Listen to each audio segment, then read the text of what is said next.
personnel. Ladies and gentlemen of the media and my fellow countrymen and women, having concluded our investigations, we'll be filing charges against 12 suspects who worked as directors and staff of the NSA. I've already listed them, but for the abundance of doubt, let me mention them again.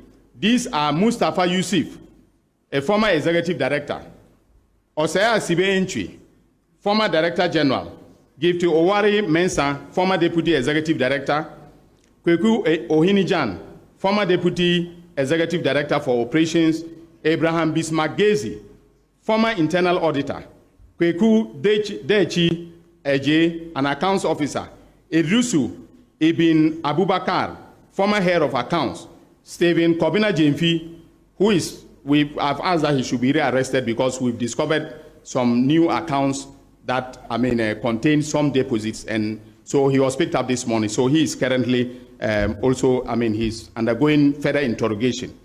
Koforidua, he's the Koforidua director. Then Prince Agbofa Ewuku, a district director, and Jacob Yorsin, management information systems administrator in the northern region. We will also file charges against the following persons who are vendors on the marketplace on the central management system of the NSA in the eastern, Greater Accra, and Ashanti regions. Isaac Osei Asamani, the owner of Stalwart Option Buy Ventures.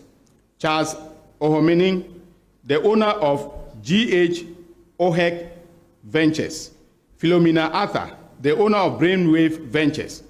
Rose Hamilton, the owner of Marine Ventures. Kweku Opare Agbofa, the owner of Franlisa Ventures. Solomon Jamina, the owner of Afarita Ventures. Haruna Mawulaya, the owner of Alfaida Enterprise. Sylvia Ntriwa Opare, the owner of Silsona Ventures. And then Peter Mensah, a legal practitioner and the husband of Gifty Owari Mensah. We have made the decision to enter into non-prosecution agreements with some of the persons who were involved in this criminal enterprise, especially the vendors, and these have agreed to provide compelling testimonies as witnesses for the prosecution. In this regard, we have agreed not to disclose their names or their details at this press briefing as part of the NPA, that is a non-prosecution agreement. Because this is going to inure to the efficiency of the prosecutions that will be mounted. And in every prosecutorial decision making, we have the discretion to take decisions that will inure to the benefit of the Republic.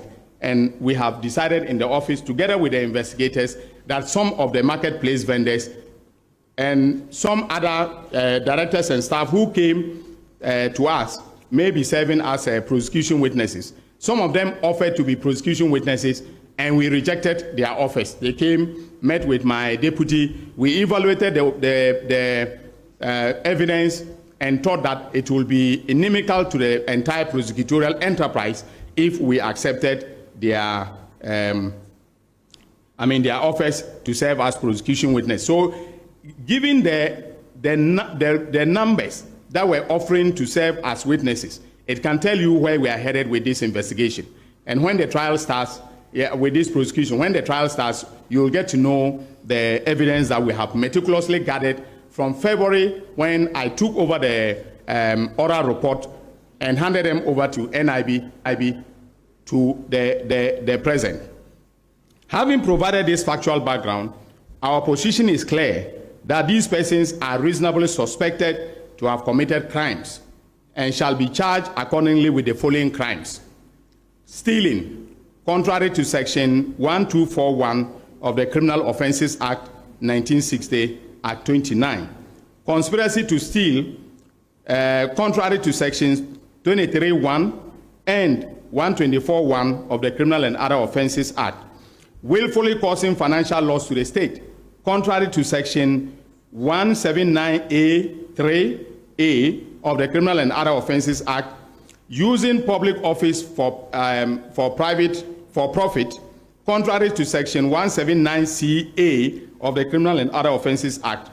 obtaining public property by false statements, contrary to Section 5 of the Public Property Protection Decree 1977, SMCD 140, money laundering, contrary to Section 1, subsection 2C of the Anti-Money Laundering Act 2020, Act 1044, and conspiracy to commit money laundering, contrary to Section 3 of the Anti-Money Laundering Act 2020, Act 1020.